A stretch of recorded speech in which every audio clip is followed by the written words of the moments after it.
हमारे रहने दो। तो हम लोग आज क्या स्टार्ट करने वाले हैं, प्रोसेस कॉस्टिंग स्टार्ट करने वाले हैं। ठीक है, प्रोसेस कॉस्टिंग बेसिकली होता क्या है आपको पता है?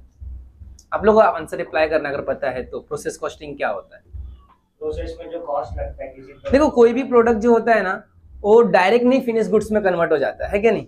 पहले वो क्या होता है, रॉ फॉर्म में होता है, रॉ फॉर्म से प्रोसेस होता है और प्रोसेस होने के बाद वो क्या होता है, फाइनली फिनिश गुड्स में कन्वर्ट होता है। फॉर एग्जांपल ले लो कोकोनट ऑयल, पता ना आपको कोकोनट ऑयल, पैराशूट जिसको हम लोग कहते हैं।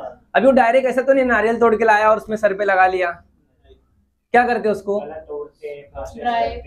मतलब उसके प्रोसेस करते हैं। प्रोसेस मींस रॉ मटेरियल को फिनिश गुड्स में कन्वर्ट होने तक बहुत सारे अलग अलग स्टेज से क्या होता है, गुजरना पड़ता है, उसको हम लोग कहते हैं process.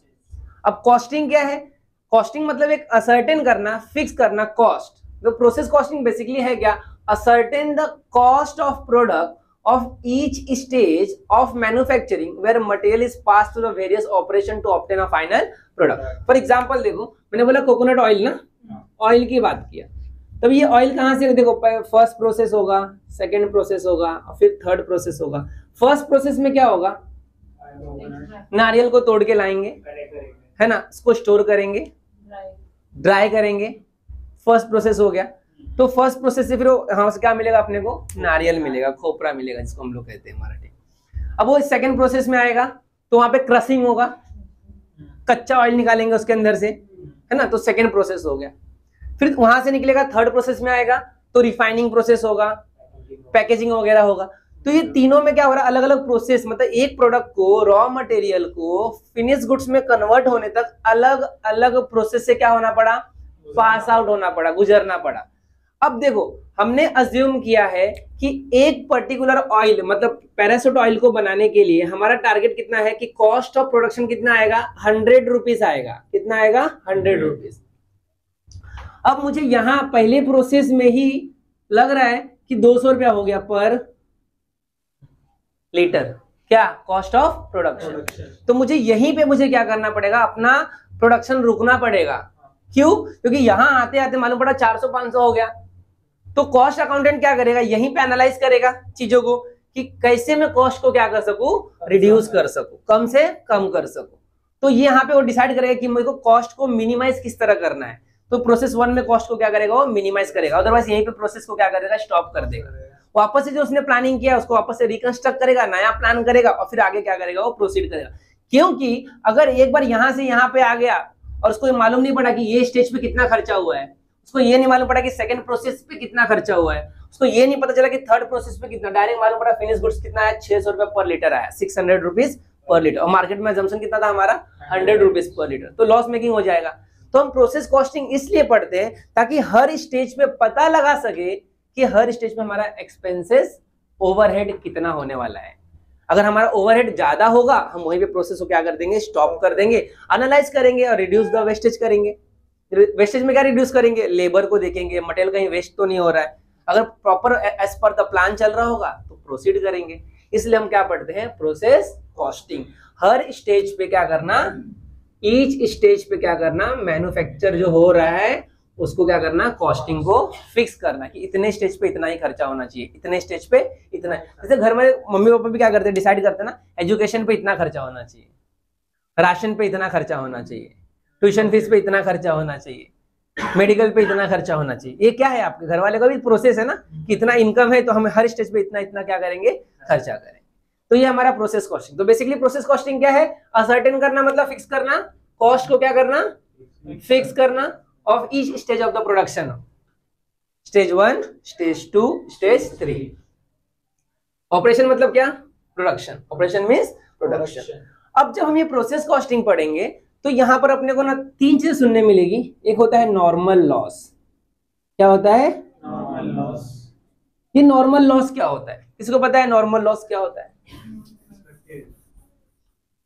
Normal loss means what, anybody?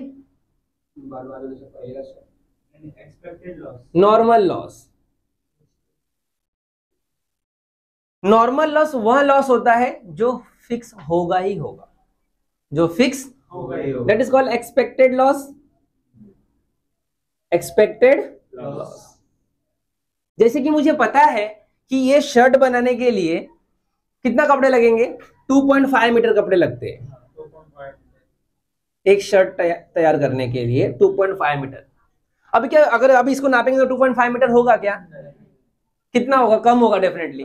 तो लॉस कहाँ गया? वेस्ट में गया ना। उसको कहते हैं नॉर्मल लॉस। वह लॉस जिसको आप अवॉइड नहीं कर सकते, वहां आप उसको अवॉइड नहीं कर, वो होगा मींस होगा, होगा मींस होगा, उसको हम लोग कहते हैं नॉर्मल लॉस। एग्जाम्पल एक और है, ये देखो क्या बोलते हैं, चक्की पता ना आटे की? हम लोग गेहूं जाके देते हैं उसको, 10 किलो गेहूं देते हैं, तो आटा कितना देता है अपने को? 9 किलो। 10 किलो पूरा देता है? नहीं, कम देता है। 200-300 ग्राम क्या देता है? कम देता है। तो क्या भाई वो चोरी कर लेता है? क्या होता है वो उड़ जाता है। प्रोसेस में क्या होता है? वो चले जाता है। क्या होता है? प्रोसेस में चले जाता है। तो उसको कंट्रोल, क्या उसने चोरी किया? नहीं, फिक्स है। वो लॉस होगा मींस होगा, आप उसको अवॉइड नहीं कर सकते। That is called expected loss. ठीक है। एक एग्जांपल और है, टैंकर, पानी का टैंकर ले लो या पेट्रोल डीजल का टैंकर ले लो, जो 20,000 लीटर टैंकर का जो जाता है भर के, इनपुट कितना होता है? 20,000 लीटर। कितना होता है? 20,000 लीटर। पर जब वो आउटपुट निकलेगा वहां पे, तो क्या 20,000 लीटर रहता है क्या? कम हो जाता है। 500, 1000, 100 लीटर, जो भी 200 लीटर, 50 लीटर, जो भी व्हाटएवर, वो क्या हो जाएगा? कम हो जाएगा। तो टैंकर वाले ने क्या बेच दिया था? ड्राइवर ने निकाल के कितने होते? ड्राइवर ने बेच दिया रहेगा। क्या क्या रहेगा?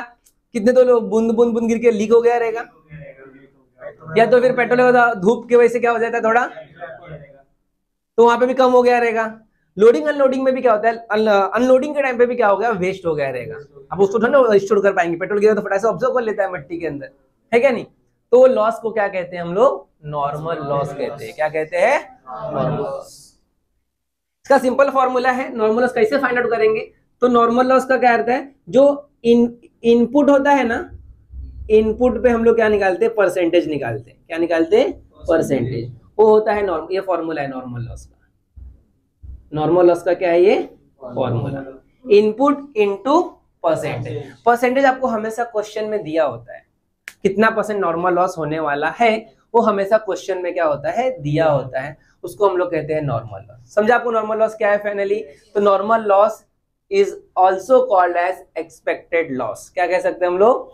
मतलब हमारा माइंड सेटअप है कि ये फिक्स होगा, मतलब होगा। इसके बाद हम लोग पढ़ेंगे सेकेंड, एबनॉर्मल लॉस। क्या पढ़ेंगे? Abnormal loss. अब ये एबनॉर्मल लॉस क्या होता है? Abnormal loss is called unexpected loss. Unexpected loss.